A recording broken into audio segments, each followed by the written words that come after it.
If you're short like me, who has a 27-inch inseam, you know that most trail bikes these days are ridiculously tall, making it hard to build up your confidence when riding tight technical trails because it's hard to put a foot down. So in this video, I want to show you 9 new dirt bikes that you can buy that have a lower seat height. And 2 of them, you might be surprised because they're not very popular yet. And whether you're a beginner or looking to upgrade to a more advanced bike, there's bound to be one for you. I'll start with the smallest first, and these are all adult dirt bikes or full size, so they have the 21 and 18-inch wheels. The first one is the KLX 140RF, previously known as the 140G. It has the lowest seat height with full-size wheels at 33.9 inches. This bike is perfect if you're a beginner, want the lowest seat height while having the full-size wheels, because it's super easy to handle, and if you don't mind having not a lot of power, this is a great place to start. It has electric start, the 4-stroke air-cooled engine is very smooth, very tame, very reliable, so low maintenance, and even though it only has like 9 or 10 horsepower, it still has enough for doing 99% of single track trails. The only time you're going to have a problem is when you're riding deep, soft sand, like whooped out trails, or doing massive hill climbs. Number 2 is the TTR 230. It has a 34.3 inch seat height. It's going to have noticeably more power than the KLX 140, and it's also going to be noticeably heavier, about 30 pounds I believe. So if you want a little bit more power and don't mind half an inch taller seat height, TTR 230 is a great choice because it's very simple, it still has a carb, and it's electric start with no backup Kickstarter, but that's not really a problem as long as the battery is in good shape, and you can always bump start it if needed. Next is the KLX 230R S. This is the shortened version that Kawasaki released I think a year or 2 ago. So it has slightly reduced suspension travel to lower the seat height, which is 34.4 inches, making it about the same as the TTR 230. The big difference is that it has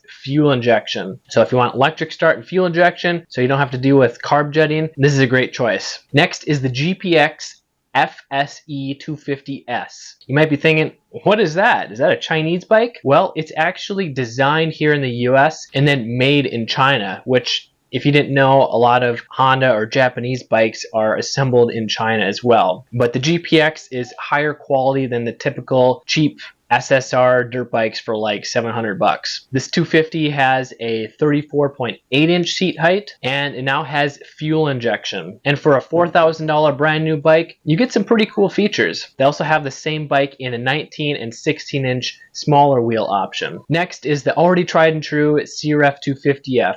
It also has a 34.8 inch seat height, and this is your typical Honda 4-stroke air-cooled trail bike. Super solid, extremely reliable, low maintenance, just all-around great bike. And the big difference between this and like the KLX 230R, the CRF 250F has slightly more power, but there's a lot bigger aftermarket out there. So if you want to keep your bike for a long time and upgrade it, give it more power or make it taller, the Honda is a little bit better of a choice. Number 6 is the KLX 230R. We already covered the shortened version, but now we got the standard version, which has a 35.6 inch seat height on the brand new models, which is newly updated because the 2024 and older has 36.2 inch seat height. So that's a little over half an inch difference. Next is the KLX 300R. This has a 35.4 inch seat height.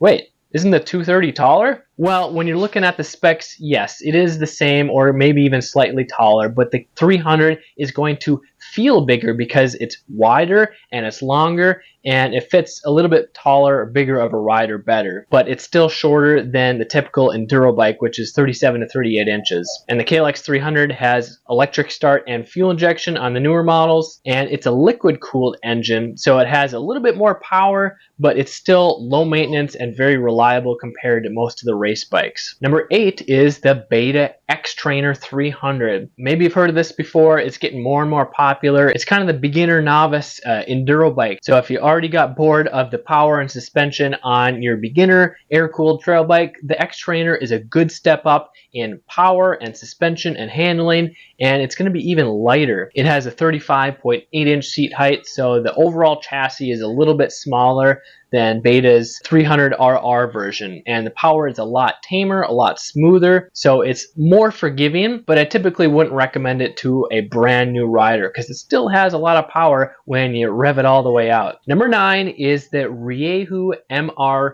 Ranger model. This comes in the 200 and 300cc two-stroke. And if you're looking for the ultimate hard enduro or just want a high performance trail bike that has a lower seat height, the MR Ranger is a great choice because this is built on the proven Gas platform, which is what Gas was before KTM bought them out and changed them. So the performance is similar to the European bikes, but the seat height is 36.3 inches tall, which is about 1.5 inches lower than their standard models. Which of these 9 models sounds best for you? Let us know in the comments below. And if you want to learn how to ride a dirt bike if you're short, or if you want to learn how to lower it, you should check out one of these videos right here. I'm Kelly Fagan from MX Hideout. Ride safe, have fun.